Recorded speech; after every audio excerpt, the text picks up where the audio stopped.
qu'aujourd'hui tu dois fermer cette porte pour atteindre la dimension supérieure. Amen. Je suis dans le livre de Matthieu. Regardez. Matthieu chapitre 12. Matthieu 12. Je prends le verset 43. La Bible dit ceci. Lorsque l'esprit impur est sorti d'un homme, il va par des lieux arides, cherchant du repos, et il n'en trouve point. Alors il dit, je retournerai dans ma maison d'où je suis sorti, et quand il arrive, il la trouve vide, balayée et ornée. Il s'en va et il prend avec lui 7 autres esprits, plus méchants que lui. Ils entrent dans la maison, s'y établissent, et la dernière condition de cet homme est pire que la première. Il en sera de même pour cette génération méchante. Pour cette génération méchante, qu'est-ce qui en sera? Ça dit toute personne qui sera possédée par le mauvais esprit, même si on le chassait, l'esprit reviendra. Mais pour la génération bénie des dieux, ce n'est pas le cas. Parce que nous croyons que nous sommes une génération bénie des dieux. Quand l'esprit est chassé, nous croyons que l'esprit n'y retourne plus. Pourquoi? Parce que l'esprit va trouver le Seigneur en nous. Par l'enseignement. Amen. Aujourd'hui, je voulais entrer dans le songe de proposition. La fois passée, je vous ai montré le songe de la malédiction. Je vous ai toujours dit qu'en aucun jour, tu vas te retrouver devant Dieu et tu dis à Dieu, Dieu, quand tu parlais, je n'avais pas compris et tu ne m'as jamais parlé. Dieu te dira menteur. Pourquoi? Parce que Dieu parle toujours. Dieu, il parle toujours. Le problème, c'est l'homme. L'homme ne prend pas garde, ne fait pas attention à ce que Dieu lui dit. Or, comment tu vas faire attention à ce que Dieu te dit si tes oreilles sont bouchées? Si les oreilles sont bouchées, Dieu ne peut pas mettre la parole à l'intérieur. Il faut qu'on amène le produit de débouchage. C'est ça, c'est ce qu'on dit. Quand vous avez vos lavabos qui sont bouchés, qu'est-ce qu'on fait? Dextone, c'est ça. C'est Desktop. Ce produit-là, quand tu mets, ça débouche la canalisation. Or, nous avons un produit très efficace, plus que Desktop. Ce produit s'appelle la parole de Dieu. Amen. La parole de Dieu débouche nos cœurs, débouche nos veines, nos oreilles. Toute personne qui écoute la parole de Dieu, même si tes oreilles étaient bouchées, Dieu va l'ouvrir. Afin que Dieu puisse y habiter. Mais toutes personnes qui n'ont pas l'enseignement, ce sont des gens qui marchent selon eux. Mais si tu as l'enseignement, Dieu te gardera parce que la parole vit en toi. Alors la Bible dit ceci, que cet homme, là où l'esprit est sorti, je vous ai déjà parlé de la porte que cet homme a ouverte. Je vous ai parlé de l'établissement. Comment est-ce que ces esprits vont s'établir? Je vous ai dit que l'établissement des démons en vous peut venir par les songes. Parce que l'ennemi ne peut jamais attaquer une personne si la personne n'a pas ouvert la porte et si Dieu ne l'accorde pas. Donc du coup, c'est là-bas que nous sommes partis pour toucher les songes. Nous avons vu le songe de l'échec, le songe de la malédiction, le songe de l'envoûtement. Et aujourd'hui, je veux vous parler de songe des propositions. Quand on parle de propositions, regardez, acte, c'est quoi une proposition? Acte chapitre, je crois 6. Acte chapitre 6. Je vais prendre une écriture pour montrer c'est quoi une proposition. Je prends Acte chapitre 6. Le 12, à partir du verset 2. Les 12 convoquèrent la multitude des disciples et dirent, il n'est pas convenable que nous laissions la parole de Dieu pour servir aux tables. C'est pourquoi, frères, choisissez parmi vous 7 hommes de qui l'on rende un bon témoignage, qui soient pleins d'Esprit Saint et de sagesse, et que nous chargerons de cet emploi. 4. Et nous continuerons à nous appliquer à la prière et au ministère de la parole. 5. 7 propositions. Vous avez vu ça? 7 propositions, plus à toute l'assemblée. Ils élurent Étienne, homme plein de foi et d'Esprit Saint, Philippe, Prochor, Nicanor, Timon, Parménas et Nicolas, prosélytes de l'Antioche, il les présente aux apôtres qui, après avoir prié, leur imposèrent le main. Le mot qui m'intéresse ici, c'est l'acte posé par les disciples. Qu'est-ce que les apôtres ont fait? Les apôtres ont conçu. Regardez comment est-ce que le sens de proposition vient. Ici, je vais le prendre dans le sens positif. Dans le sens positif, vous allez comprendre que quand je vais expliquer le sens, c'est dans l'autre sens, c'est-à-dire dans le sens négatif.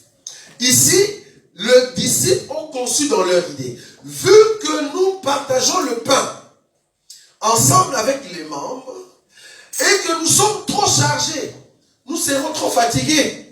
Merci pour ton conseil, bien-aimé. Nous serons très fatigués. Alors cherchons des gens qui peuvent nous aider. Mais où? Des gens capables, qui ont la capacité de prendre la charge. Et c'est comme ça qu'ils vont chercher le Étienne et les autres. Et le Philippe. On dit, bon, vous allez maintenant vous appliquer à ces choses-là. Mais nous allons nous appliquer à tout ce qui est prière et enseignement. Mais ils ne sont pas venus imposer. Il y a une différence entre proposition et imposition. Les disciples sont venus avec leur idée pour proposer à l'assemblée, si c'était possible, que eux restent du côté de la prière et de l'enseignement, et que vous puissiez choisir 7 personnes qui vont faire la tâche que nous avions avant. Et la Bible dit, parce que c'était une proposition, il faut qu'il y ait une approbation. Donc, dans toute proposition, il y a une approbation. Donc, si vous voyez quelqu'un souffrir, c'est parce que quelque part, il y a eu une porte que lui-même avait approuvée. Et voilà, il y a le malheur qui arrive.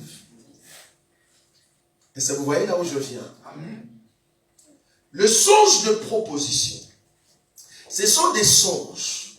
Je vous ai dit que Dieu parle tantôt d'une manière, tantôt d'une autre. Il parle dans les songes et dans le rêve, et l'homme ne fait pas attention. Il parle pour faire quoi? Pour avertir, et aussi faire quoi? Sceller. Donc il y a 2. Le songe, c'est pour avertir et sceller. Je vous ai dit la fois passée. Maintenant, remarquez. Dans les songes de proposition, je suis un enfant de Dieu. Je prie le Seigneur Jésus. J'excelle dans la foi. J'excelle dans ma vie financière. Ok, gloire à Dieu. Mais dans mes songes, je vous ai dit, c'est l'esprit qui dirige le naturel. C'est le supérieur qui dirige l'inférieur. Est-ce que vous voyez ça? C'est au niveau de l'esprit. Ce que tu es à l'esprit, c'est ce que nous voyons. Ce que tu es en esprit, c'est ce que nous voyons. Un homme, une femme désorganisée, au niveau de son esprit, il y a des organisations. Les disciples sont venus, ils ont proposé à l'assemblée. C'est-à-dire, que dites-vous de ça? Donnez-nous votre approbation. Et la Bible répond, la Bible dit, cette proposition a plu à tous. C'est-à-dire, nous sommes d'accord pour ce que vous nous avez proposé. Donc, ils ont accepté. Maintenant, qu'est-ce qui se passe dans le songe? Parce que l'ennemi aussi vient avec des propositions. Parce que tu es un être humain et que tu connais le Seigneur. Dieu t'a appelé à exceller dans la foi. Je vous ai dit que vous n'êtes plus dans la condamnation. Vous êtes d'accord avec moi? Nous, enfants de Dieu, nous ne sommes plus dans la condamnation. La condamnation, ce n'est pas notre partage. Parce que Jésus a condamné la loi. Jésus a condamné le péché. Mais est-ce que Jésus a enlevé la réclamation? Non. Jésus n'a pas enlevé la réclamation. Preuve, lui-même, il a été réclamé. Mais Jésus n'a pas été condamné, c'est-à-dire par Satan. Non, condamné dans la chair parce qu'il veut faire une œuvre salvatrice. Ça, c'est autre chose. Mais je parle ici de la condamnation du péché. Jésus n'a pas péché. Parce qu'il n'était plus condamné. Alors en mourant à la croix, il a enlevé la condamnation qui régnait sur nous. Donc, nous ne sommes plus dans la condamnation. Ça, nous disons Amen. Mais la réclamation, il y a une différence. La réclamation, c'est une autre chose. Parce que nous avons donné une autre écriture ici, que les diables rôdent tout autour comme un lion rugissant, cherchant qui dévorer. Je vous ai dit que les diables ne vont pas dévorer ses enfants. Parce que s'il veut manger ses enfants, il peut manger à tout moment. Parce que ce sont ses enfants. Il ne va pas rôder tout autour de ses enfants. Parce qu'ils peuvent le prendre à tout moment. Donc, il rôde tout autour de ceux qui se disent enfants de Dieu. Est-ce que vous voyez ça? Amen. Alors, c'est quoi le songe de proposition? Les songes de proposition, c'est-à-dire tu dors la nuit et tu es en train de voir une situation. Je veux citer ici des songes de proposition. Comment est-ce qu'on vous a proposé des choses la nuit et il y a beaucoup qui sont tombés dans l'autre côté. Et avant de toucher les songes de proposition, j'aimerais encore reprendre parce que c'est ça la base de cet enseignement. Nous avons dit en ces lieux que nous avons la partie corps. C'est dans 1 Thessaloniciens chapitre 5, le verset 23. Nous avons dit que tout ton être soit gardé irrépréhensiblement, que tout ton corps, âme et esprit soit gardé irréprochable. Est-ce que vous voyez ça? Ça dit l'homme a la partie corps, esprit, la partie corps, âme et esprit. Nous avons dit que la partie esprit, c'est ça qui domine normalement toute entité. Mais si seulement tu as Jésus, si tu n'as pas Jésus, et qu'au niveau de ton esprit, c'est les diables qui règnent, tout ce que les diables te donnent en esprit, c'est ce que nous allons voir. Quelqu'un qui veut se suicider, ça commence à l'esprit. C'est l'esprit qui a été convaincu de mettre fin à sa vie. Et vous allez voir la personne prendre quelque chose et mettre ici, et la personne est morte. La personne est morte. Quelqu'un qui veut aller se prostituer, c'est une décision qui vient de l'esprit. C'est pour cela Moïse condamne l'acte par le corps, mais Jésus condamne l'acte par l'esprit. Est-ce que vous voyez ça? Parce que Moïse a dit, si seulement tu sors avec la femme de ton frère, tu es condamnable. C'est parce qu'on vous attrape en flagrant délit, l'adultère. Mais Jésus n'a pas dit ça.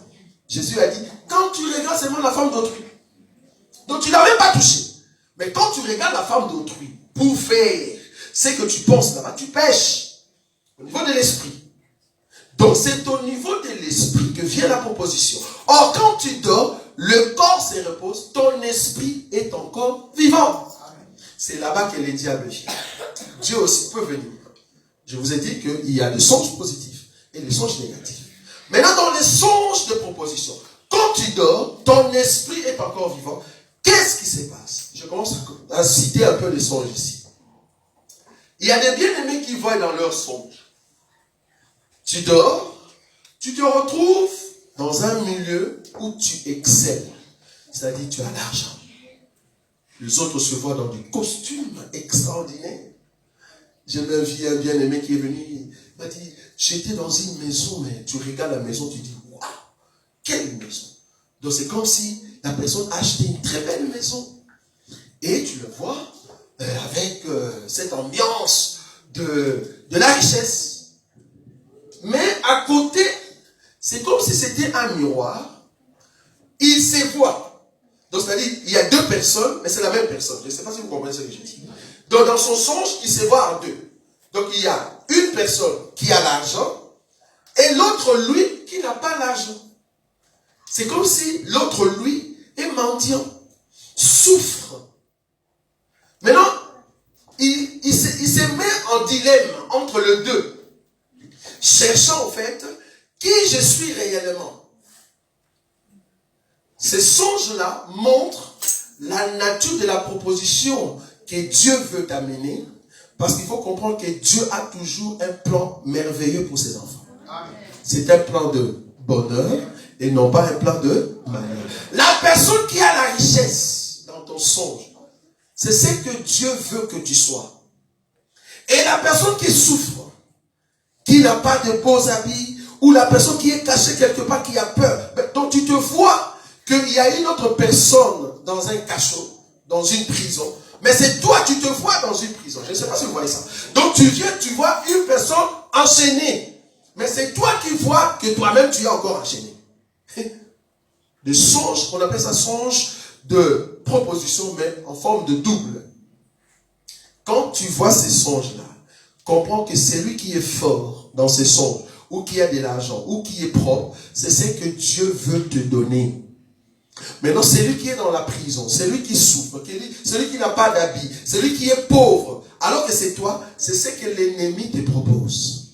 Maintenant, si tu te réveilles, sans pour autant élever ce que nous avons dit par le chèque, c'est-à-dire te réveiller avec force et prier pour cela, l'ennemi va faire entrer ce qui est le côté négatif de ce songe. Et comment il le fera? Parce qu'il sait très bien que tu es faible dans la prière. Je vous ai toujours dit, le secret pour vaincre le songe de l'échec, de malédiction et d'envoûtement, c'est la prière. C'est ça le secret. Maintenant, dans ces songes-là, où tu te vois deux, il y a un qui est bien, il y a l'autre qui n'est pas bien, si tu te réveilles, tu ne pries pas, comprends qu'il y a un vent qui arrive. Même si tu avais l'argent, tu vas voir que ton argent va chuter. Même si tu étais fort, tu avais de maisons, tu avais de voitures, tu vas voir qu'il y a un vent qui vient. C'est comme si on a pris tous tes biens et voilà, tu es parti. Il y a le chèque qui arrive et tu ne sauras plus te relever. Il y a beaucoup de bien-aimés qui avaient de l'argent. À l'époque, ils ont grandi dans de bonnes familles. Mais malheureusement, ils ont vu ce songe dans leur vie. Qu'eux, ils étaient à deux dans les mêmes songes. Mais comme ils n'ont pas prié, l'ennemi amène le côté négatif de ce songe. Tu vas voir que ces gens, ils ont très bien grandi. Ils avaient de l'argent. Ils ont marché avec Dieu. Ils ont eu un peu cette grâce de voir la main de Dieu. Leur affaire excellait.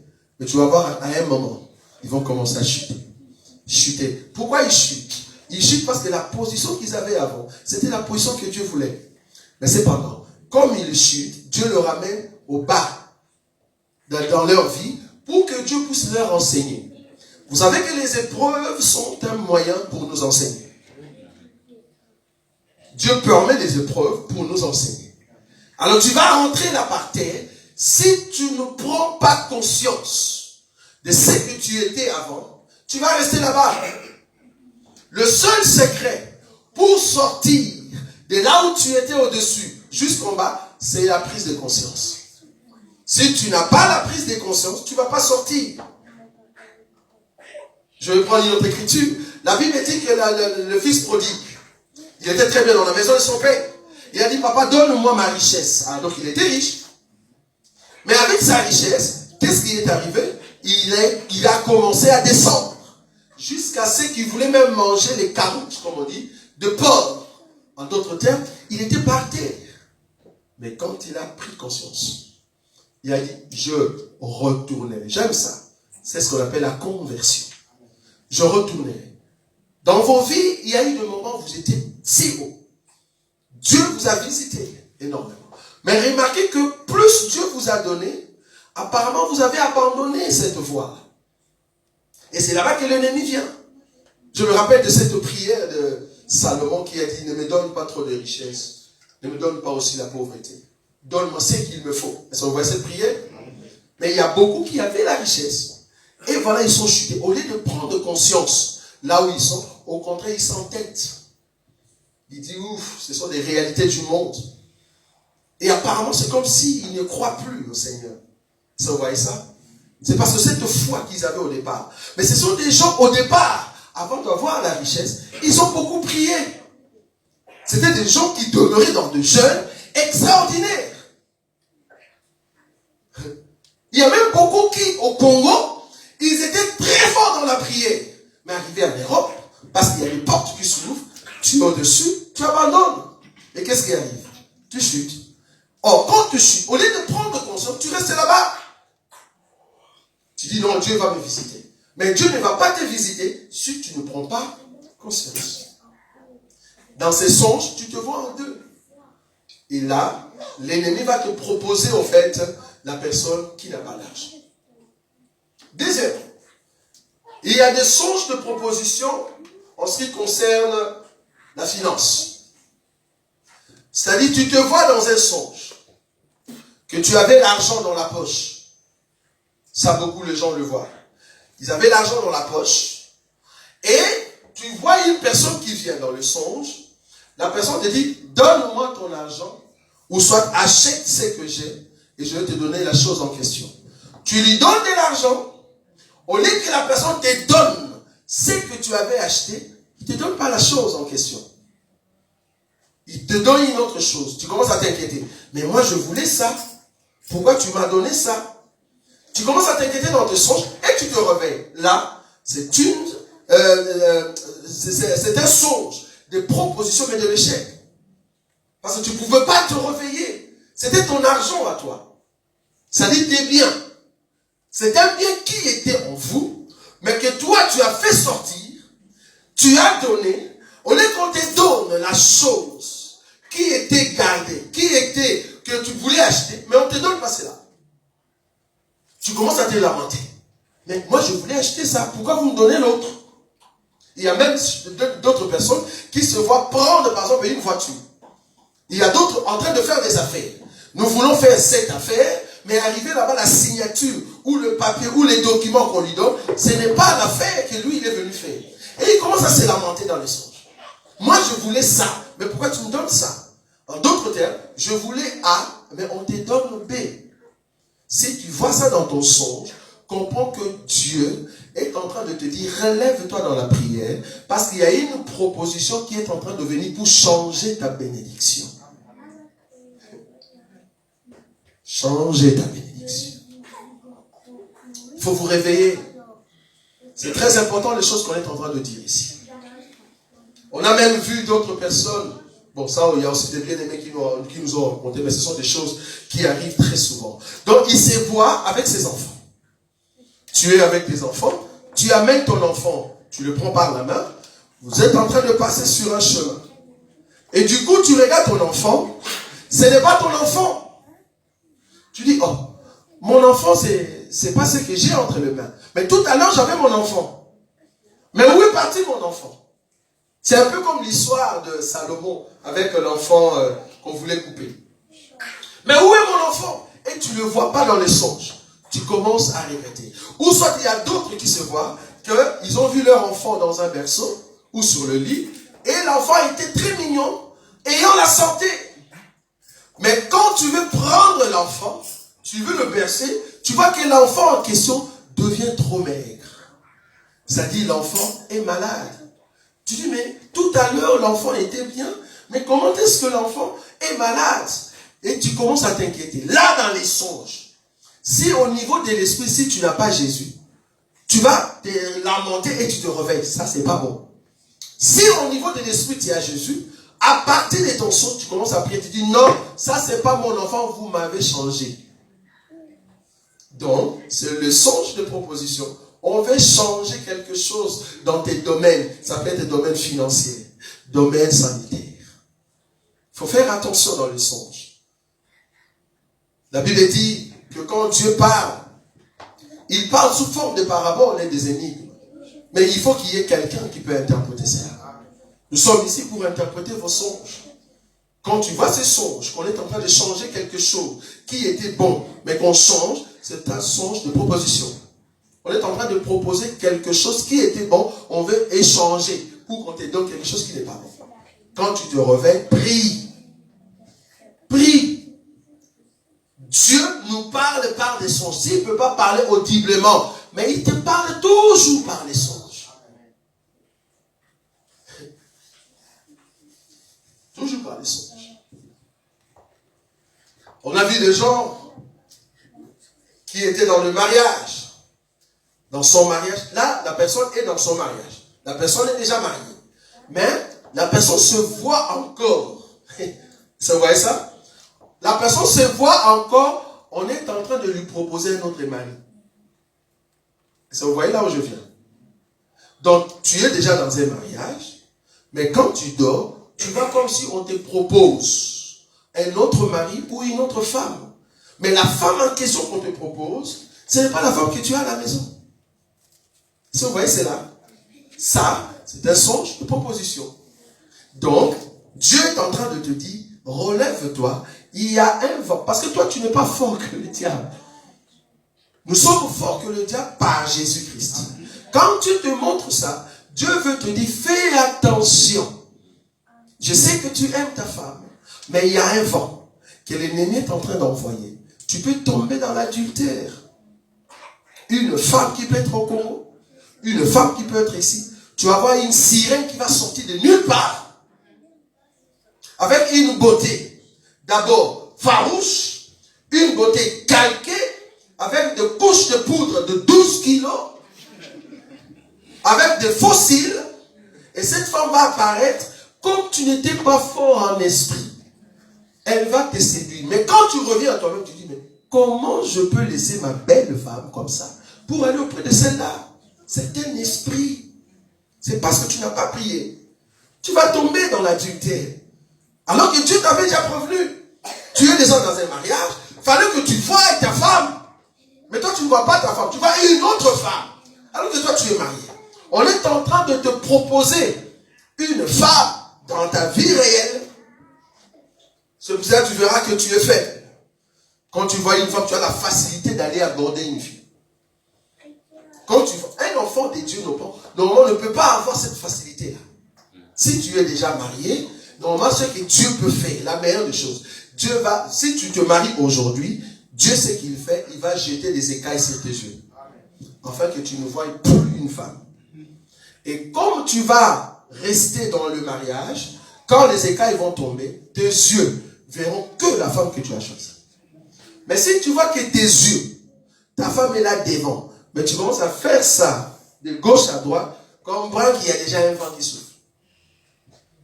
Il y a même un homme de Dieu qui nous a dit, quand tu regardes une femme deux fois, va demander pardon. Nous avons dit, non, là tu es parti trop loin. Je peux regarder deux fois, peut-être c'est une personne que je connaissais avant, que je ne pêche pas. Vous en voyez là? Donc c'était juste pour vous dire, quand tu regardes une femme dans l'idée d'aller vers elle, tu pêches alors que tu es marié.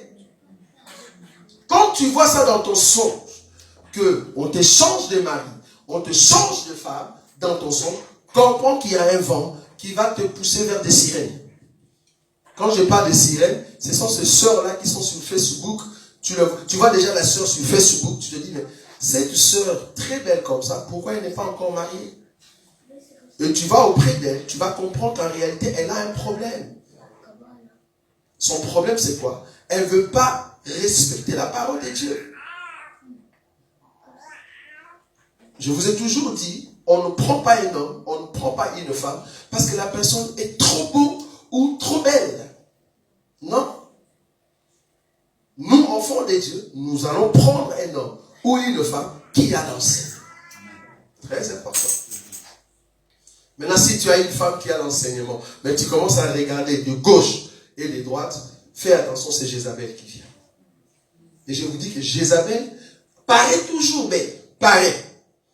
Mais si tu lui jettes de l'eau, les poudres qui tombent, tu vas dire, c'était cette femme que j'avais vue, oui ou non? Et surtout dans vos fêtes, fête de mariage, fête quelque part, où on vous dit déjà, ici, il ne faut pas mettre des lampes normales. On tue les lampes. C'est là-bas que les sirènes entrent. Parce qu'elle n'a pas besoin que tu puisses bien voir sa face. Avec ayant leur esprit. Mais quand la lumière apparaît, et que la pluie tombe, tu te dis, Seigneur, c'était elle, oui ou non? Oui, c'était elle, mais ayant l'esprit mauvais sur elle. Donc, même quand vous sortez, tu sors avec ta femme, serre ta femme. C'est pas un péché. Dans une fête, tu sers ta femme, c'est pas un péché. Au contraire, c'est la parole. C'est l'enseignement. Si tu vois un homme qui n'aime pas sortir avec sa femme, un homme qui ne sait pas prendre sa femme par la main, comprends que cet homme a besoin de prendre la main d'une autre femme. Parce qu'en réalité, l'homme est fier quand il est en train de marcher avec sa femme. Amen. Est-ce que vous savez que la beauté de l'homme, l'homme doit le prendre et donner à la femme? Parce qu'en réalité, la beauté de l'homme, c'était ses cheveux. Alors Dieu a décidé que l'homme ne puisse pas porter les cheveux, mais qu'il donne les cheveux à qui? À la femme. Afin que l'homme devienne un homme. Vous voyez là où je suis? Amen. Je suis chez Samson. Samson était très beau, mais avec ses cheveux. Mais le jour où on a enlevé les cheveux de Samson, il était devenu très laid. En réalité, l'homme n'est pas beau. C'est la femme qui est belle. Nous sommes trop laids.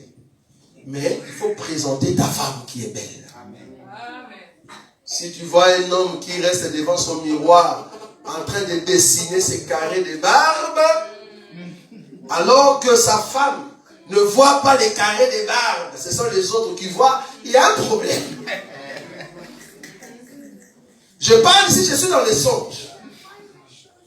Parce que dans les songes, on t'a proposé une autre femme, un autre homme. Et j'aimerais te dire que ces songes ici, beaucoup de pasteurs l'ont reçu. Pourquoi? Parce que beaucoup de pasteurs sont tentés.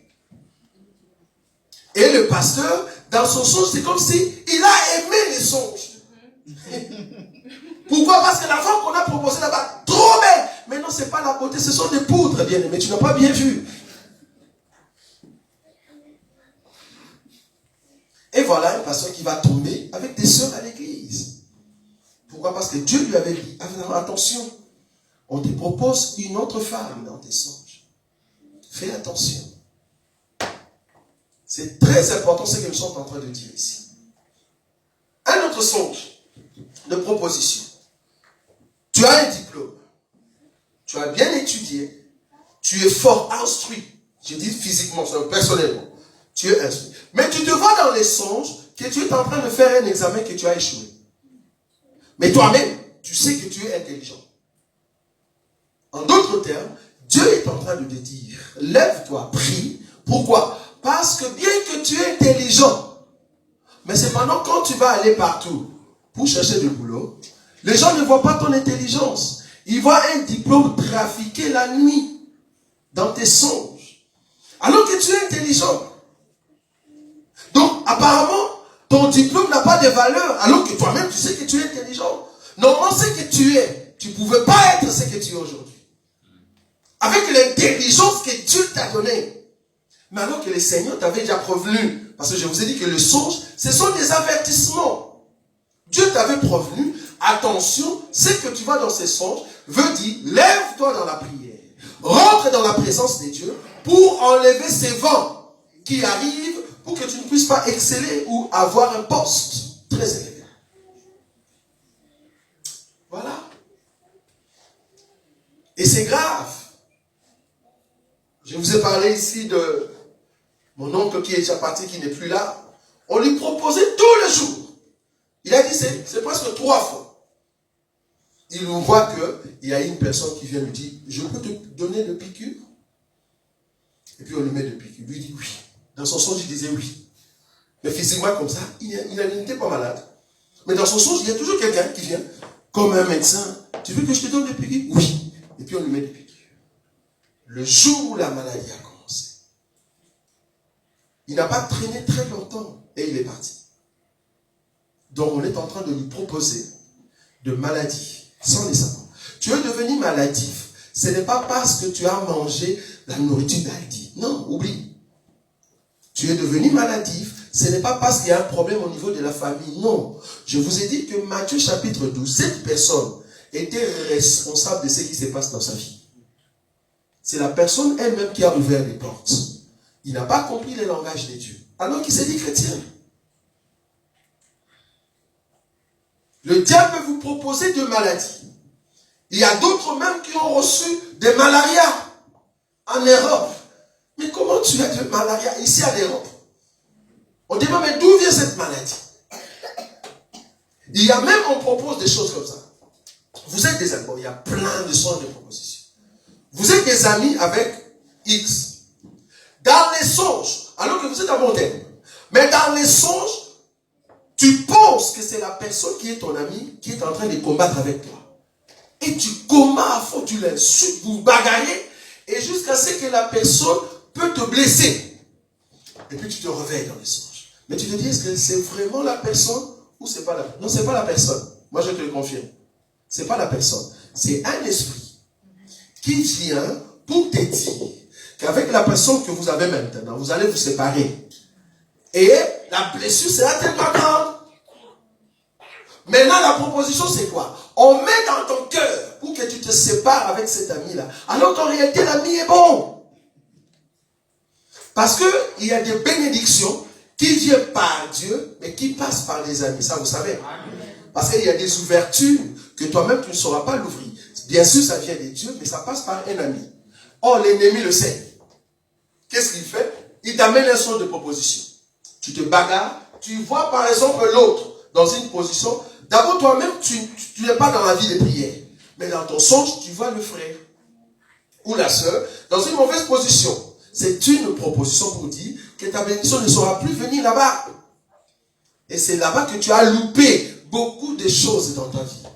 Parce qu'on t'avait proposé un faux songe. Et tu as raté. Tu as raté. Il y a un jour, il y a d'autres bien-aimés qui nous ont dit, ah bien-aimé, on dormait, on a vu tel en culotte. J'ai dit, et alors culotte? Et dans la Bible, c'est quoi la culotte? Culotte, c'est un vêtement. Mais le problème, c'est un vêtement court. Donc c'est un bien-aimé qui est en train de faire des bonnes œuvres, mais qui ne suffit pas. Quand tu le vois en culotte, et alors, ah non, c'est l'esprit de l'impudicité. Ah, bien-aimé, si c'est l'esprit d'esprit, donne-nous cette écriture. Ce que nous croyons dans cet évangile, quand tu vois la personne torse nu ou nue, ah là, nous avons l'explication. C'est ce que nous avons dit ici. Dans les songes d'envoûtement. Parce que les songes d'envoûtement, c'est aussi une proposition. C'est-à-dire, tu te vois nu, totalement nu, dans un songe. Mais tu es calme. Tout le monde ne te dit rien. Mais toi-même, tu t'inquiètes, tu dis, oh, comment est-ce que tous ces gens me disent rien alors que moi-même, je sais que je suis nu? Là, alors que ta vie comme ça, tu es d'accord avec moi, tu ne marches pas nu. C'est une proposition que le diable est en train de mettre dans ta vie pour dire, attention dans ta vie. Dieu va enlever beaucoup de choses. Tu vas rester nu. Parce que la nudité, c'est la sécheresse. Quand tu te vois nu, il y a une sécheresse qui arrive. Une sécheresse. Le dernier songe de proposition. C'est là-bas que je vais m'installer et puis je vais terminer. Tu te vois dans un songe. Dans ce songe, tu vois que tu détiens quelque chose. La chose, je ne saurais pas le détailler ici. Mais dans ce songe-là, tu tiens la chose, mais c'est comme si tes mains ne savaient pas le saisir. Tu es force de le tenir, mais tu ne sais pas tenir la chose. C'est comme si tes mains deviennent invisibles pour toucher la chose. Tu fais des efforts, tu t'efforces de prendre la chose. Ça peut être un enfant, ça peut être de l'argent, ça peut être tes biens. Mais tu essaies de le prendre, mais c'est comme si tes mains deviennent invisibles. Je me redis, dans ce songe-là, Dieu est en train de te dire, lève-toi, parce qu'il y a une grande sécheresse qui arrive. La sécheresse, attention, quand nous disons sécheresse, cela ne veut pas dire que tu ne verras pas l'argent. Si, tu verras l'argent. Tu vas aller au travail, tu vas avoir de l'argent. Mais quand on parle de la sécheresse à ces niveaux-là, veut dire qu'à chaque fois que tu auras l'argent, 1000 €, tu ne sauras rien faire avec. Ça va terminer comme si tu achetais des arachides. Donc Dieu, le diable va faire des choses qui dans ton esprit, tu n'as pas la capacité de gérer 1000 €. Vous savez qu'il y a un enfant de Dieu qui ne sait pas gérer ses finances, tu as un problème spirituel. Un enfant de Dieu qui ne sait pas gérer sa finance, tu as un problème spirituel. C'est pour cela que tu vas remarquer dans ta vie, il y a eu des moments où tu as touché beaucoup d'argent. Mais tu te dis, est-ce que c'était moi qui avais cette somme? Oui, c'était toi. Mais le problème dans le songe, tu ne pouvais pas tenir la chose. Tu as ce que nous appelons le main troué. Ce main troué, quand nous le présentons dans l'enseignement, nous voulons dire, tout ce que tu feras avec tes mains, c'est-à-dire les œuvres que tu peux réaliser, que ce soit du travail, ne va pas réussir parce que tu ne sais pas gérer ce que Dieu te donne entre les mains. Tu as 5000 €, il y a même d'autres.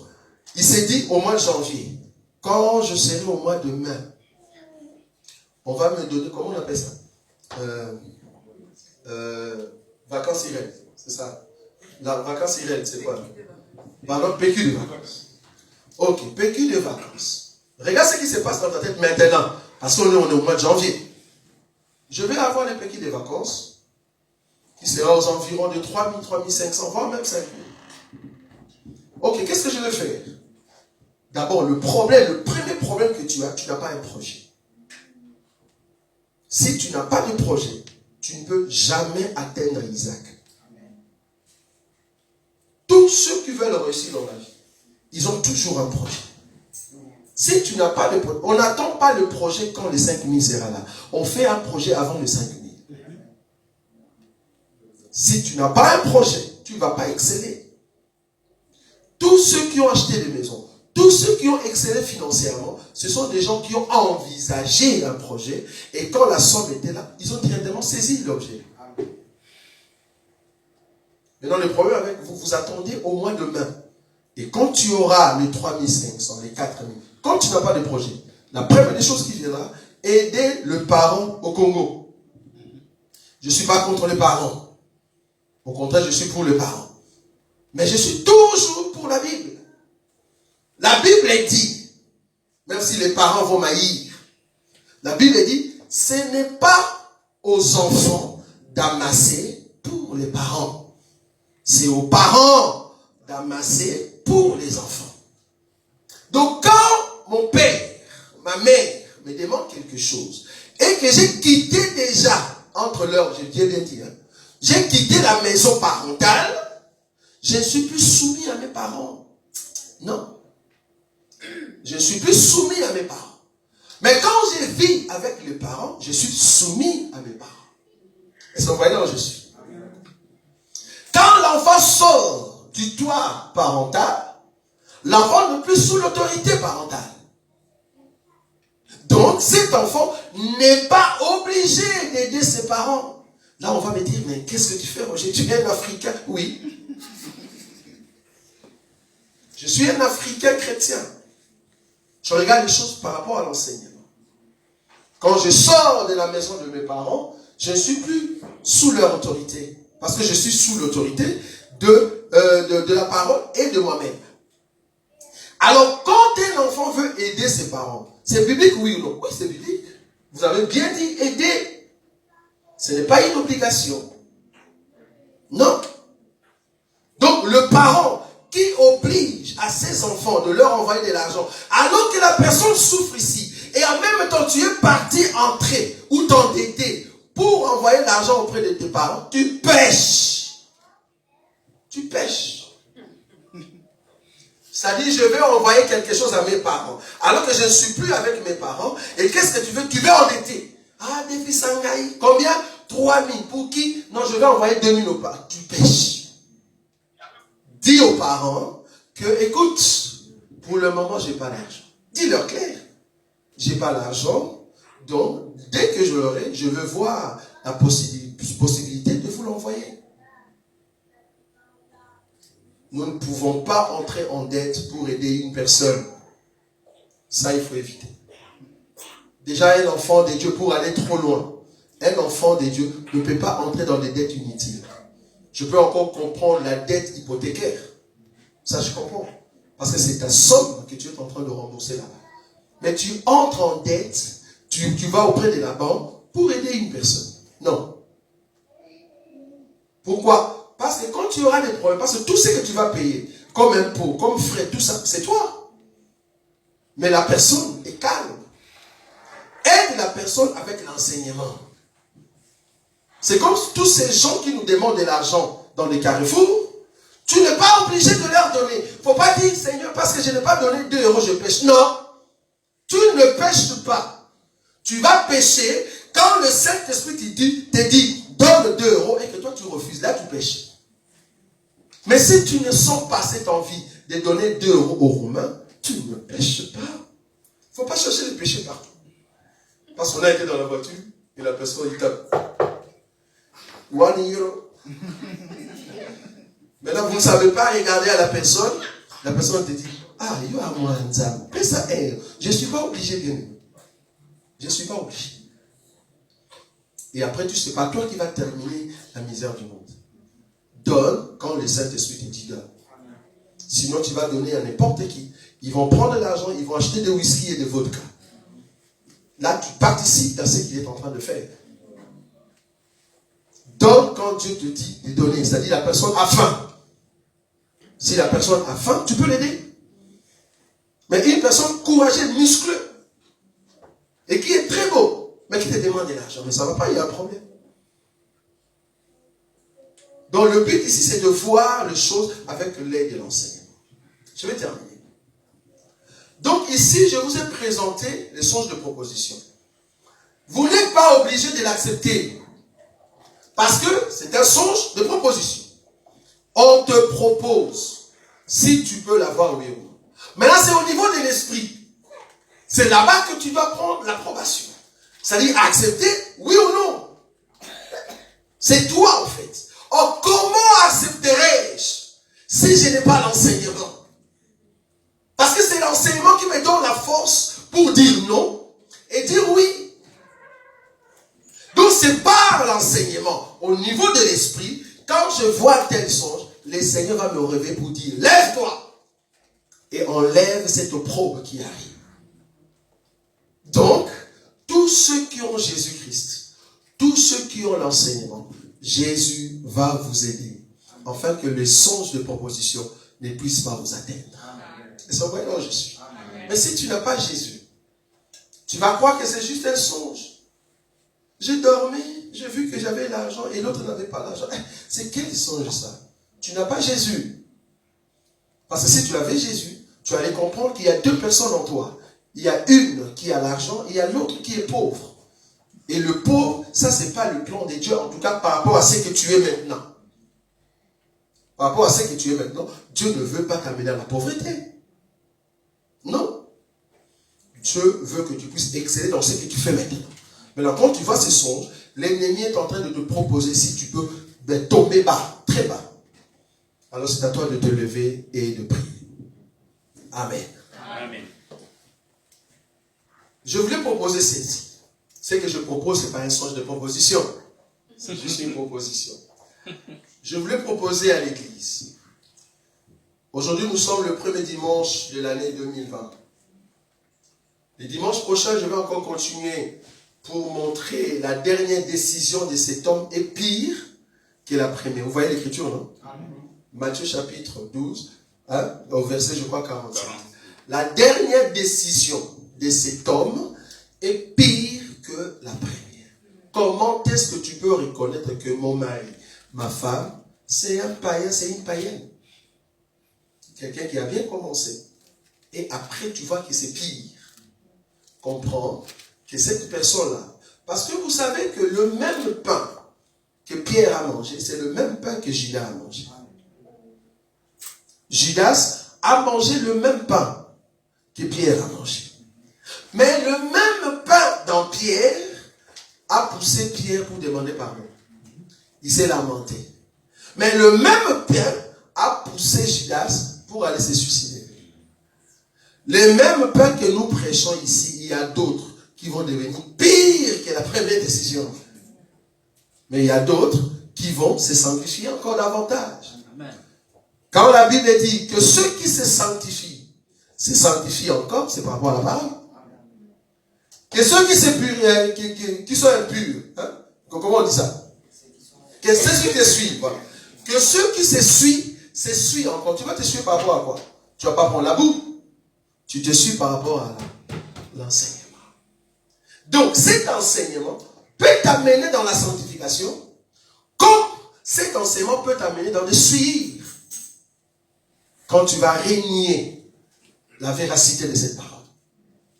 Le même pain que Pierre a mangé, c'est le même pain que Judas a mangé. Mais pour Judas, il est parti se suicider pour aller en enfer. Mais pour Pierre a demandé pardon pour l'acte qu'il avait commis.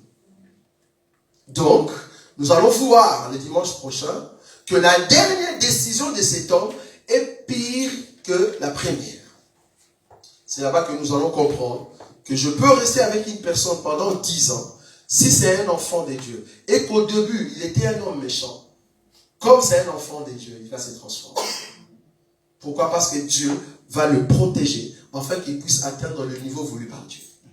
La personne que tu as maintenant, même si tu ne comprends pas ce qu'il est réellement, tu te dis que ce n'est pas une personne qui connaît le Seigneur, je te dis que s'il est dans le plan de Dieu, d'ici 5 ans, ça ne sera pas la même personne. Amen. Parce que Dieu connaît tout à chacun. Et de l'autre côté, la personne que tu vois maintenant, c'est une personne qui vient à l'église, qui aime chanter, qui aime tout le temps sauter à l'église, qui aime tout le temps balayer, qui aime les choses de Dieu. Mais dans 5 ans, si la personne n'est pas dans le plan de Dieu, vouloir ou pas, cette personne va changer un jour en tigre et tu seras la première proie que cette personne va manger. Oui. Pourquoi? Parce que l'enseignement est en train de parfaire tout un chacun de nous, afin que notre identité puisse se voir. C'est-à-dire, nous avons des ivraies et des blés. Mais nous sommes dans un même champ. On ne sait pas les distinguer, mais laisser les temps au temps, afin que l'eau qui est jetée dessus puisse faire sortir le fruit de tout un chacun. Or, l'eau que nous sommes en train de jeter n'est rien d'autre que la parole de Dieu.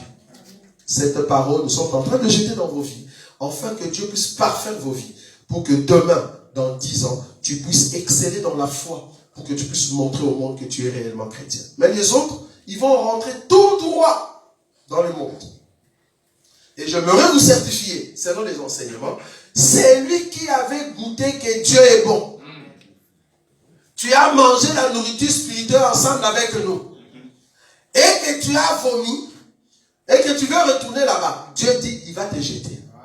C'est pour cela que nous disons dans cet enseignement, toute personne qui était avec nous dans cet enseignement, et que la personne est sortie dehors, et rentrée dans les mots chez les Kofi, comprend que tu es perdu. Ce qui j'aime beaucoup dans notre royaume, il n'y a pas de repêchage. Vous savez l'examen de repêchage? Non, on va vous repêcher. Non, si tu n'as pas étudié, tu vas échouer. Il faut étudier et montrer que tu es en train d'étudier comme il faut. Et à la fin de l'année, qui n'est rien d'autre que l'enlèvement, c'est là-bas qu'il y aura le résultat. Il ne faut même pas penser que non, tu vas rater l'enlèvement, et soit lors de l'enlèvement, tu vas prendre une personne pour aller avec. Non. Le repêchage n'existe pas chez nous. Nous continuons avec la foi que Dieu met en nous. Amen. Amen. Nous sommes debout, nous allons prier.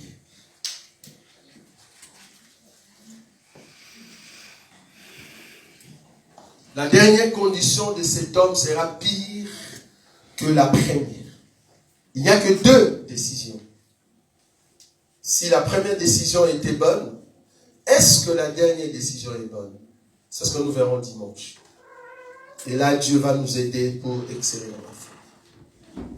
Aujourd'hui, je voulais que tu puisses prendre conscience de ce que tu es toi-même. Que Dieu puisse t'aider à comprendre que tu as de la valeur aux yeux de Dieu. Et que tu n'es pas n'importe qui. Dieu t'aime. Et que ce qui se passe dans tes songes, Dieu est en train de t'avertir et en même temps de te protéger. Tu es protégé de Dieu parce que Dieu t'aime. Tu vas te recommander entre les mains du Seigneur. Tu vas dire, Seigneur, je me recommande entre tes mains, afin que tu me gardes, que mes songes, tout ce que l'ennemi peut me proposer, que cela ne puisse pas avoir autorité sur moi, que je puisse surmonter les épreuves et toutes choses que l'ennemi va mettre sur mon chemin. Prions au nom de notre Seigneur Jésus. Nous te disons merci pour ton bonté. Merci pour la parole que tu nous donnes. Ta parole nous dit, vous connaissez la vérité vous affranchira. Merci pour Tendre Père, je lève la voix de Dieu.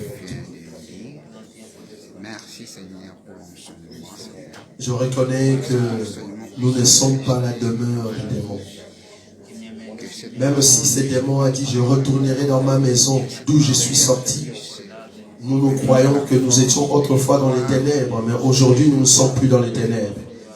Je ne suis pas la demeure des démons. Je ne suis pas la demeure de Satan. Je suis ta demeure. Là où tu as frappé, j'ai ouvert, afin que tu puisses entrer et souper avec nous. Merci Jésus, parce que désormais, je te choisis comme Seigneur et Sauveur dans ma vie. Et depuis lors, je marche dans la lumière de ta parole, parce que tu me soutiens. Je t'aime, Jésus. Bénis ton peuple et garde-le, Seigneur, loin de toute flèche de l'ennemi. Au nom de Jésus-Christ. Au nom de Jésus. Tendre Père, fais-nous grâce. Que nous puissions atteindre la perfection dans ton enseignement.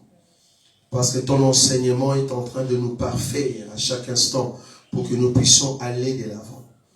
L'enseignement que tu es venu déposer dans nos cœurs, c'est que nous puissions comprendre que tout ce qui peut venir au niveau de l'esprit, alors que toi tu es dans notre vie, rien ne peut nous toucher, parce que c'est toi qui contrôles toutes choses. Bénis ton peuple et que ta grâce nous accompagne. En ton nom, Jésus-Christ, que nous avons ainsi prié. Amen. Amen. Nous allons donner rapidement les offrandes. Et nous allons terminer notre culte. Nous sommes debout, nous allons donner nos offrandes. Nous présentons nos excuses. C'était prévu que le culte se termine à 30. Là, nous allons jusqu'à 45. Nous espérons que prochainement, ça ne sera pas le cas. Donc, nous demandons à tous nos bien-aimés d'être là à 16h. À 16h, le culte commence de 16h à 18h30. Là, on a commencé aujourd'hui vers 16h20, 16h25. C'est pas évident. Mais ce que nous croyons est que le Seigneur nous fera grâce afin que le dimanche prochain, nous puissions commencer à 16h et que l'enseignement commence à 17h juste pour qu'on puisse terminer toute le parti